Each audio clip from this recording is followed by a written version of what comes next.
All right, welcome to episode 6 of Diary with a Messiah.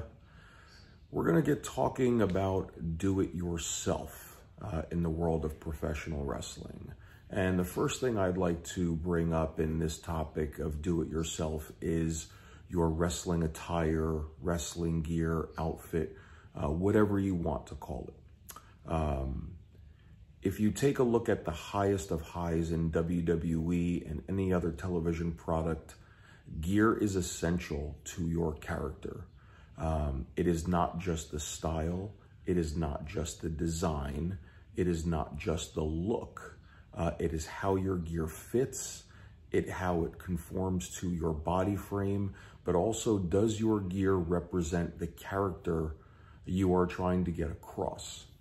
That is such a huge thing in professional wrestling today that I feel many performers in our business struggle with.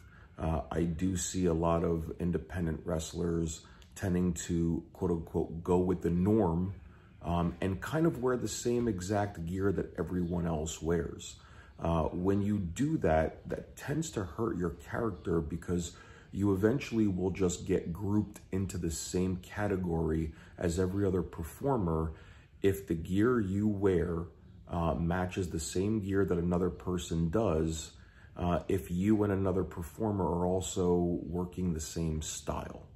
I believe in this day and age, with professional wrestling being at an all-time high with looks, and so many performers, that a way to stand out to a promoter or to a potential big company has got to be your look.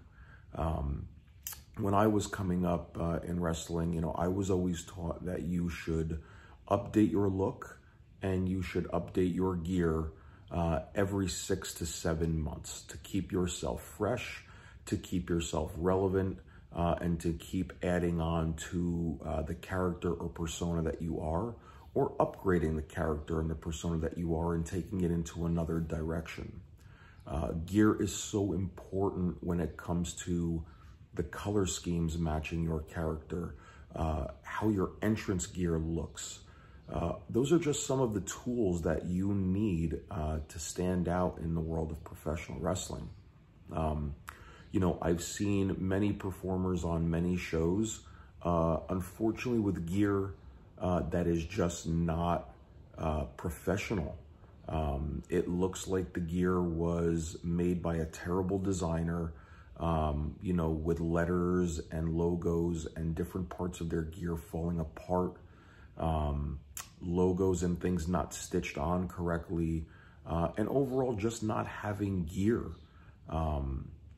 Just wearing a pair of cargo shorts, or a t-shirt, or wearing a pair of compression pants with costume style boots does not do you justice. If you are going to coin the term professional, you need to be professional in every aspect of your brand and your character, and your gear is one of them. There are so many gear designers and gear makers out there today with the world of social media that it's easy for anyone to take advantage of.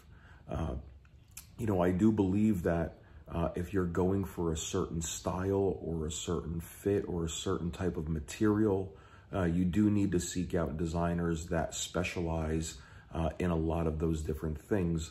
But what I have seen today is that so many gear designers can go in so many different directions and have so many different attributes to make different style gear, and are willing to do that for you and make your designs come to life, but you can't scrimp on cost. I myself have always prided myself on trying to have the best and most professional looking gear possible, and I am willing to spend the additional funds that it takes to make sure that my gear comes out looking the best that it does and comes out fitting my body type to the best that it does. Professional wrestling is a plethora of different characters out there, and there's so many different ways to figure out about designing your gear. The first thing I will say is to anyone watching this that is aspiring to be a performer, or who is brand new to the world of professional wrestling and, hasn't had a match yet or has only had a few matches, there is a website from a company called High Spots, or there is another company I know of called eLucha, and they do make pre-made gear. They do also sell boots and other accessories as well. So if you're someone just starting out on shows and you don't actually have a persona or a character yet, and you're trying to figure things out, you can get yourself some pretty professional pre-made gear from these websites to get yourself started. But I would always stress that even in the beginning, you've got to get your own type of gear made in order to stand out with anyone. When I started, there was no social media, and there were very few individuals that made gear. The first person I went to, I had some ideas, but didn't necessarily have anything on paper. And the designer that I went to was decent, but wasn't great. And I was not happy with the way that my first set of, gear came out. So what I started doing is something that I would encourage anyone to do. That's to sit down, surf the internet for ideas. Look for ideas from comic books, from movies, from cartoon shows. Just look at different things online, from jewelry, how a jewelry is designed. Look at everything from, a handkerchief and how the little drawings and designs are done on those. Look at artwork. Whatever your interests are, that's where you should start to gear your ideas, no pun intended, for your gear, because that sparks your creativity within your own personality to who you are and what you like. For myself, when I started designing gear, I literally would go to, a place like, Staples, and I would buy markers, crayons, colored pencils, tracing paper, and I would just start looking at things and I would just start sketching things on paper. And once I had a design that looked, pretty cool, I would say, okay, how can I manipulate this even more to make it fit my look? You have to be creative in this business to stand out. And that's exactly what I did. For the better half of my entire wrestling career, I have always prided myself on drawing and designing my own gear with my own ideas.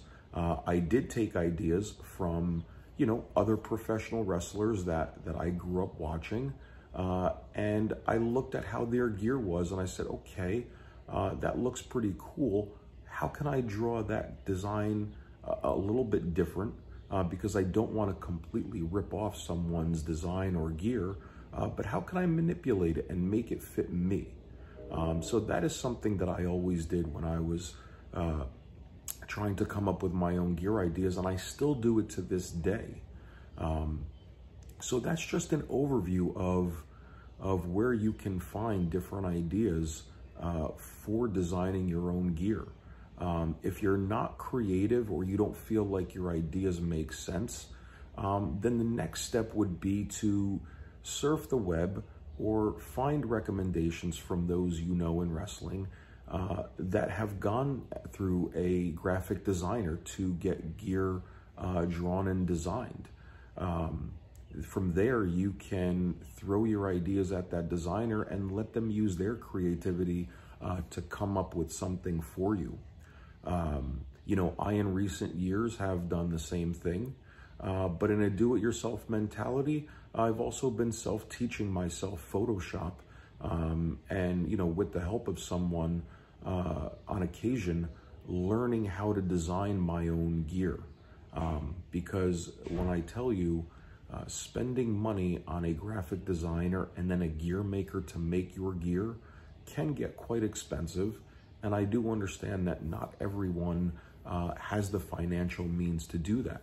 So if you learn to do a lot of things yourself, you will cut down costs on yourself in the business so much.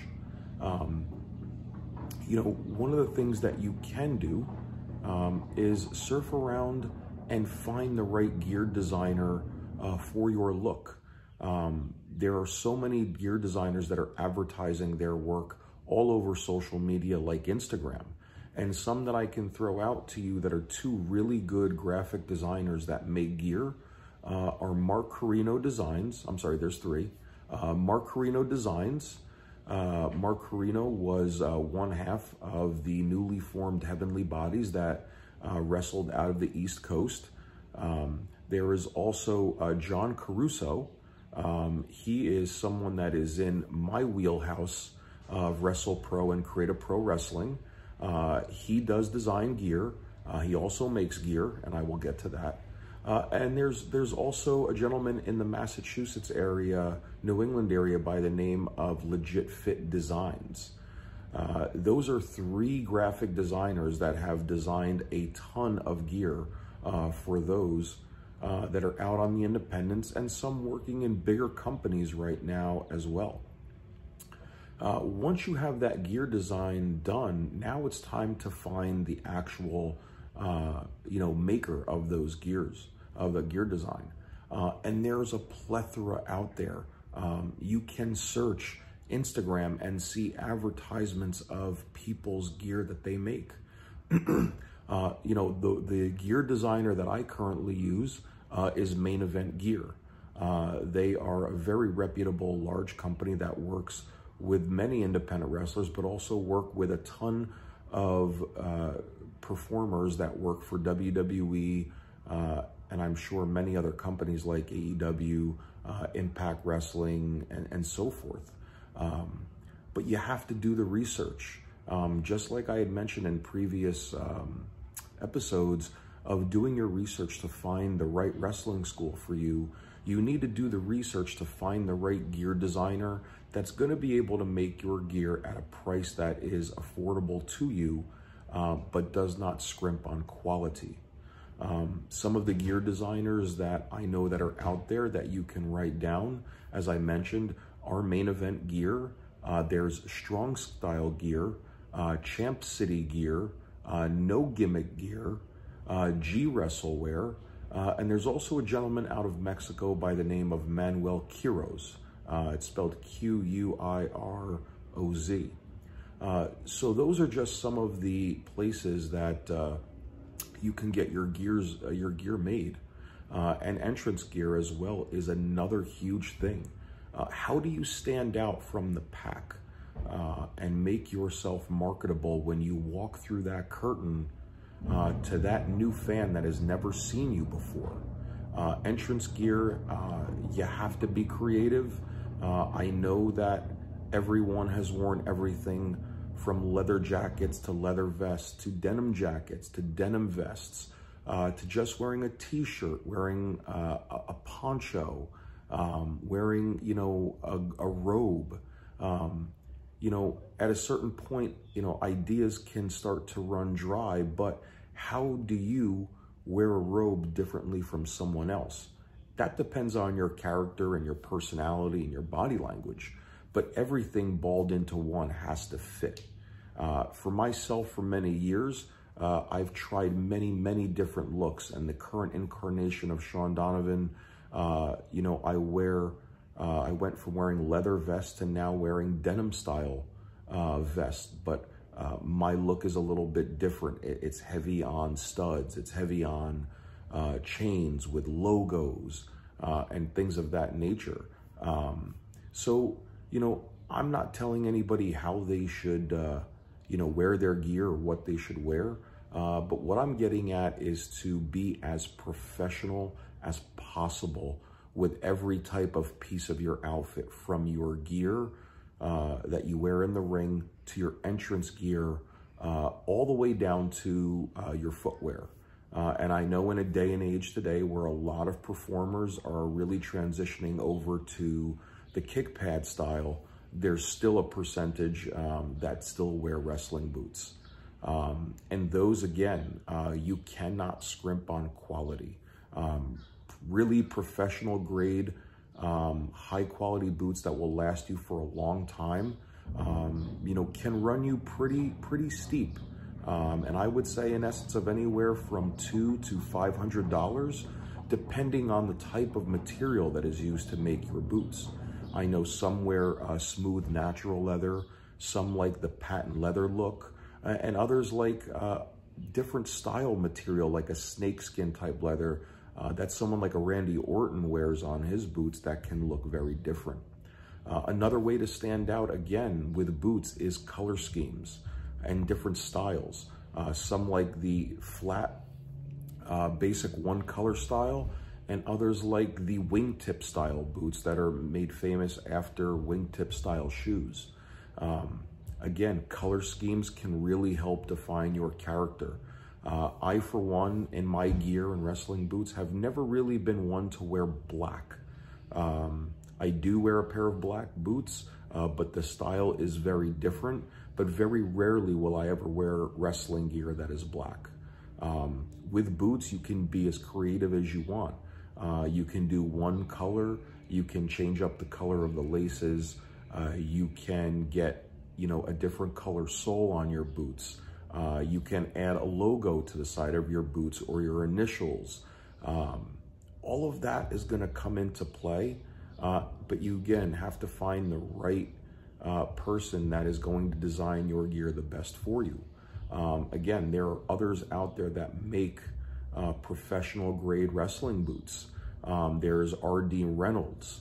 There is a gentleman by the name of Bronco, who runs the Bronx Wrestling Federation, who is now making boots.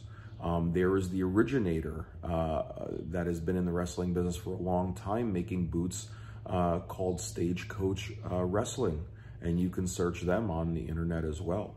But again, finding the right gear designer, the right boot maker, the right entrance gear designer, really is going to come a lot of times, not just by research, but by word of mouth in the locker room. If you see someone that has really nice looking gear or boots or entrance gear, don't be afraid to start a conversation with that performer and ask them their advice on their gear, how they designed it, where they got it from. Can they pass along that information to you? Everything can be done by word of mouth and research, but it's a do-it-yourself type business, the professional wrestling industry. No one is going to do it for you.